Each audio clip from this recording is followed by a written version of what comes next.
Vote পরবর্তী হিংসার ঘটনায় বসিরহাট লোকসভার সন্দেশখালীর বিজেপি কর্মীদের বাড়ি বাড়ি গিয়ে দেখা করলেন বসিরহাট লোকসভার বিজেপি কনভেনর বিকাশ সিং। এদিন তিনি বিজেপি কর্মী সমর্থকদের বাড়ি বাড়ি গিয়ে দেখা করলেন ও বিজেপি কর্মীদের পাশে থাকারও আশ্বাস দিলেন। পাশাপাশি কোনো কিছু সমস্যা হলে সে বিষয়ে জানাতেও বলেছেন। এদিন সঙ্গে ছিলেন বিজেপির কিষাণ মোর্চার রাজ্য সম্পাদক রতিকান্ত ঢালে, বিজেপির বসিরহাট লোকসভার কিষাণ মোর্চার সভাপতি সুজয় মণ্ডল, বিপ্লব দাস, নরেন মণ্ডল সহ একাধিক বিজেপি কর্মী সমর্থকরা।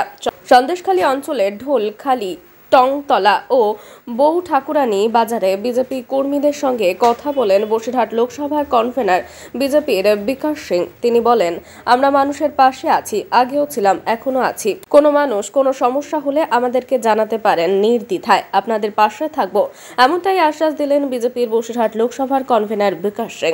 দেখুন বিস্তারিত। হয়েছে সেই নির্বাচনে টিএমসিরা ব্যাপকভাবে সন্ত্রাস করেছিল। তো এই লোকসভা নির্বাচনে আমরা সন্দেশখালী বিধানসভা আমরা এখানকার মানুষের পক্ষ থেকে আমরা রায়টা পেয়েছি। এখানে সন্দেশখালীর প্রত্যেকটা বিধানসভার অঞ্চল সেখানে আমরা জয়লাভ করে আছি। সুতরাং আমাদের দায়িত্ব বেড়ে গেছে এখানকার মানুষরা যাতে শান্তিতে থাকতে পারে এবং প্রত্যেকটা মানুষের পাশে প্রত্যেকটা গ্রামেই আমরা যাচ্ছি এবং সেখানে গিয়ে সেখানকার মানুষের কী সমস্যা আছে সেগুলো আমরা জানার চেষ্টা করছি। কিছু কিছু জায়গায় পানীয় জলের সমস্যা আছে, কিছু রাস্তাঘাটের সমস্যা আছে, সেগুলো নিয়ে আমরা যেখানে আধিকারিক আছেন, বিডিও সাহেব আছেন এবং প্রশাসনিকগতভাবে যেখানে ওসিকে বলার দরকার সেখানে আমরা বলে তার সম্পূর্ণভাবে সেই ব্যবস্থাগুলো আমরা করার চেষ্টা করছি। আমরা এটা বোঝাতে চাইছি যে আমরা ভোটের পরে যে অনেক রাজনৈতিক বক্তব্য রেখে যে ভোটের পরে বিজেপি নেতাদের দেখা যায় না, তো সেটা আজকে কিন্তু আমরা এটা দেখিয়ে দিচ্ছি যে আমরা ভোটের পর থেকে লাগাতার গ্রামে গ্রামে কার্যকর্তাদের বাড়িতে যাচ্ছি এবং কর্মীদের পাশে আছি।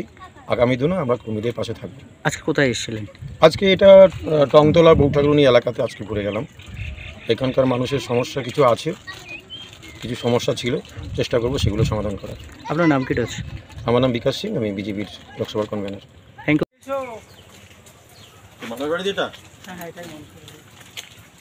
মানব আছে?